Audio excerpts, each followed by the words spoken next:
اعوذ باللہ من الشیطان الرجیم، بسم اللہ الرحمن الرحیم۔ سافٹ اینڈ ڈسیز میں تمام احباب کو خوش آمدید۔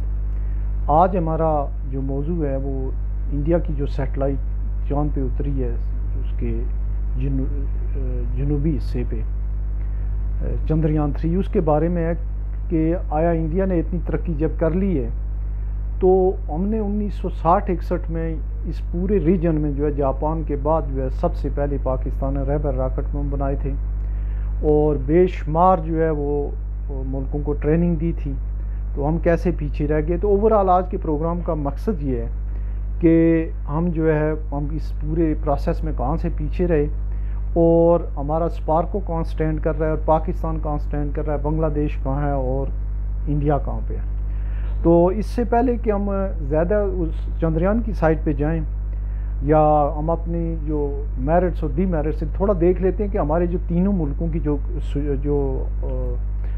کی جو فیکٹرز ہیں کچھ وہ کیا کیا ہیں۔ مثال کے طور پہ ایریا کتنا ہے، پر کیپٹا انکم کتنی ہے، یہ چیزیں دیکھ لیتے ہیں۔ تو آئیے دیکھتے ہیں جناب کہ ہماری جو پر کیپٹا انکم جو ہے وہ کیا ہے۔ تو انڈیا کی جو ہے وہ 2500 ہے، پاکستان کی 1550 ہے اور بنگلہ دیش کی 2550۔ بنگلہ دیش تھوڑا سلائڈلی ایڈ آف انڈیا ہے۔ اس میں یہ بتاتا چلوں کہ جتنی بھی آپ کو چیزیں ملیں گی یہ ان فگرز میں تھوڑی بہت ویریشن ہو سکتی ہے۔ اس کی وجہ یہ ہے کہ مختلف ویب سائٹس ہیں، تو میں نے کوشش کی ہے کہ جو فیڈرل بیورو آف اسٹیٹسٹکس جو اسٹیٹسٹکس ڈپارٹمنٹ ہے متعلقہ ملکوں کے یا جو ان کے سینٹرل بینکس ہیں ان کے جو ہے فگر اٹھائے جائیں۔ اچھا، دوسرے نمبر پہ آ جاتی ہے جناب کہ پاپولیشن کتنی ہے۔ پاپولیشن انڈیا کی ہے 1 بلین جو 420 ملین، یعنی 1 ارب 42 کروڑ۔ پاکستان کی ہے وہ ہے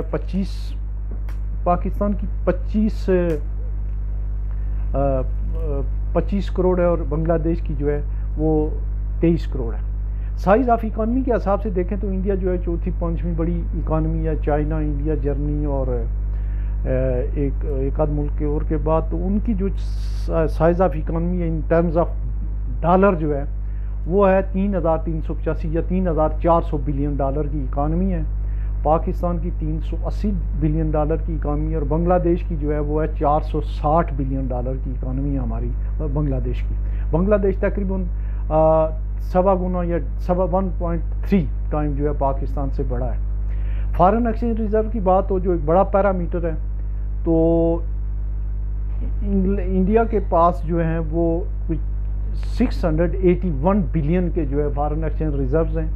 پاکستان کے پاس 10 بلین کے ہیں، وہ بھی زیادہ تر مانگے تانگے کوئی IMF سے ہیں، کوئی UAE سے ہیں، کوئی سعودی عرب سے ہیں۔ ان ریئل سینس میں ہمارے پاس کوئی سائزیبل ہے ہی نہیں ہے فارن ایکسچینج ریزرو۔ بنگلہ دیش کے پاس جو ہے وہ 50 ارب ڈالر کے ریزروز ہیں۔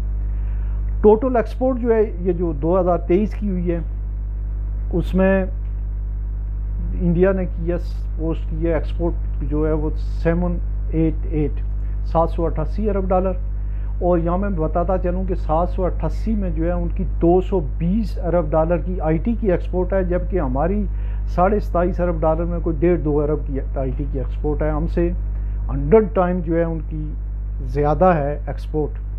اس کے علاوہ بنگلہ دیش نے جو اس سال کی ہے ایگزیکٹ پاکستان سے ڈبل کر لی ہے، 55 ارب اور 55.5 ارب کی جو ان کی ایکسپورٹ ہے، اور اس 55 ارب میں 38 ارب ڈالر کی ایکسپورٹ جو ہے وہ ٹیکسٹائل کی ہے۔ اور آخر میں ہم جو ہے وہ ریمیٹنسز دیکھتے ہیں۔ ریمیٹنسز 104 ارب جو ہے انڈیا کی ہے، 30 ارب پاکستان کی ہے اور 22 ارب ڈالر بنگلہ دیش کی ہے۔ ایریا میں نے یہاں اس لیے کیا کہ ہم بہت زیادہ کہتے رہتے ہیں ہم زرعی ملک ہیں، ہم فلاں ملک ہیں، ہماری اسٹریٹجک لوکیشن ہے، یہ ہے وہ ہے۔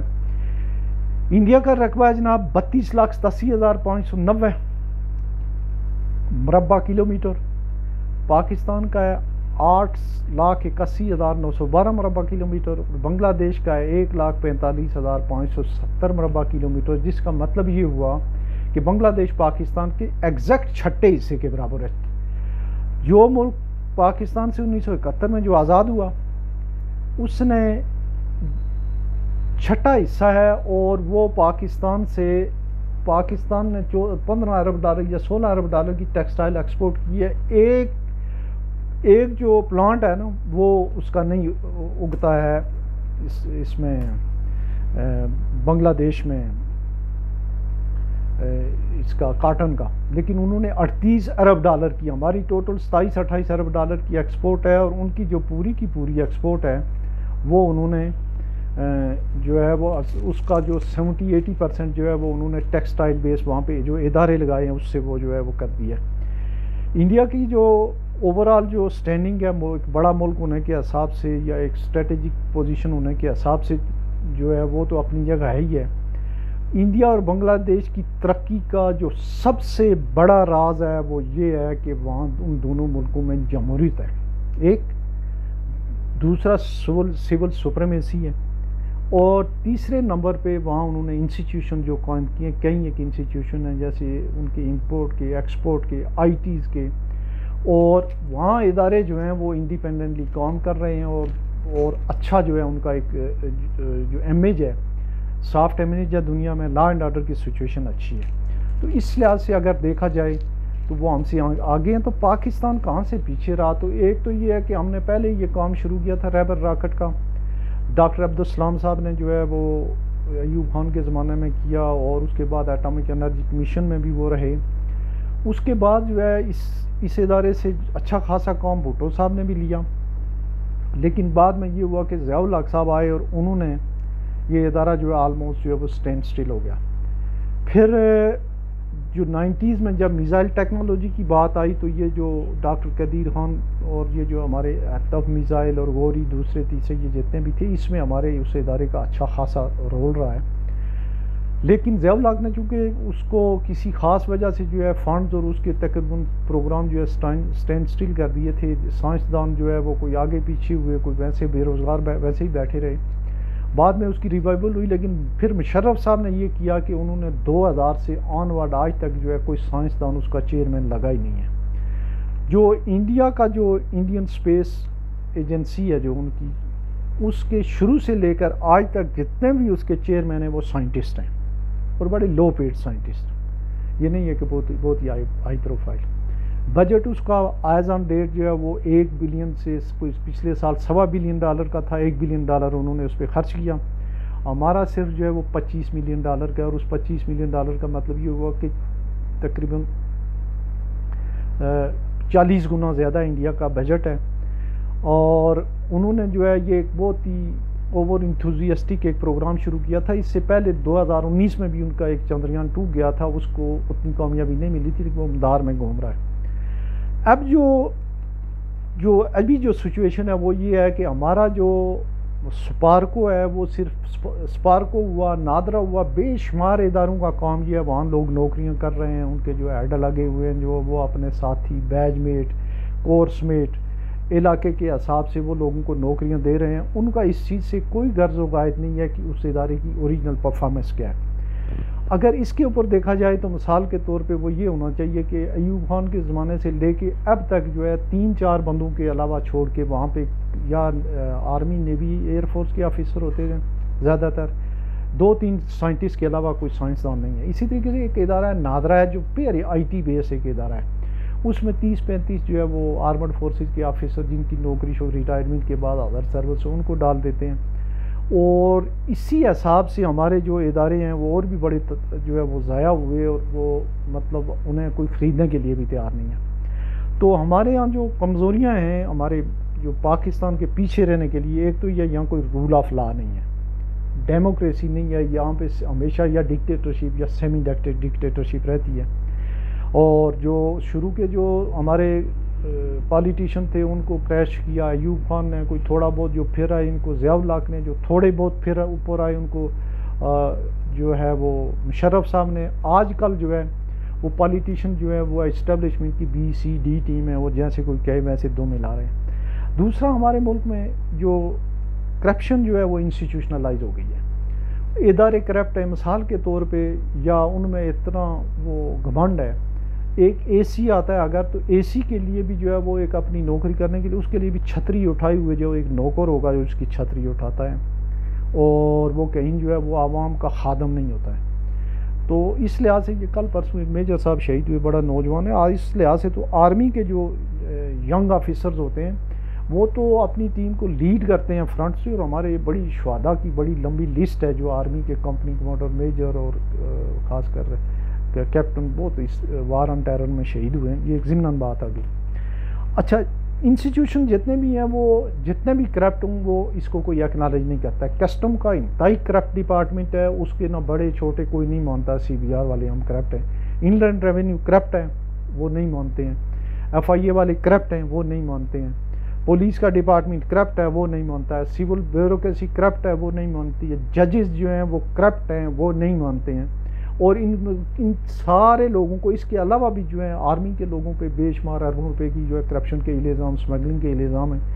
کسی ادارے میں کوئی جو ہے وہ بہتری کے لیے کوئی انٹرنل نہ میکنزم ہے اور نہ اسٹیٹ کے پاس میکنزم ہے کہ ان کو صحیح کر سکے. یہ شبر زیدی صاحب نے یہ اسمگلنگ کے اوپر بات کی یا کچھ لوگوں کے اوپر ٹیکس لگانے کی بات کی اور ان کو تھریٹ کر کے وہاں سے نکال دیا گیا. اس لحاظ سے پھر ایک اور جو مسئلہ ہے وہ یہ ہے کہ اس ملک میں جاگیردار سرمایہ دار تو پہلے تھے ہی تھے، پھر اس کے بعد جو ہے ہمارے اسمگلر کی ایک مافیا آ گئی، کالے دھن والی مافیا آ گئی جو ہیروئن وغیرہ والے آئے. پھر اس کے بعد جو ہے لینڈ مافیا نے تمام جو وسائل ہیں، فائنینشیل مسائل جو ہیں وہ لینڈ مافیا نے اپنے پاس رکھ لیے ہوئے ہیں. اب کوئی کہیں انویسٹمنٹ ہو ہی نہیں سکتی ہے. اس کے علاوہ جو ہمارے جو سب سے جو امپارٹنٹ جو ادارے ہیں جیسے آرمی ہوئی، نیوی ہوئی، ایئر فورس ہوئی، ان کو تو کیونکہ وہ اسٹریٹجک ہے، اسٹریٹجک ایسٹس ان کے پاس ہیں، ان کے پاس اچھے سے اچھی ٹیکنالوجی ہونی چاہیے، اچھے سے اچھی ان کی پے اینڈ الاؤنسز ہونے چاہیے. لیکن ان کو جو گورنمنٹ چلانے کے لیے وہ ادارے نہیں ہوتے ہیں، تو ان کو جو ہے اسی حساب سے رکھا جائے. اور جو ہماری سول بیوروکریسی ہے یا جو پروفیشنل لوگ ہیں، جہاں سائنٹسٹ کی ضرورت ہے وہاں سائنٹسٹ آئے، جہاں آئی ٹی ایکسپرٹ کی ضرورت ہے وہاں وہ آئے، جہاں پی ایچ ڈی ڈاکٹر کی ضرورت ہے وہ آئے. تو پھر جا کے جو ہے اس ملک میں جو ہے کوئی بہتری آ سکے گی.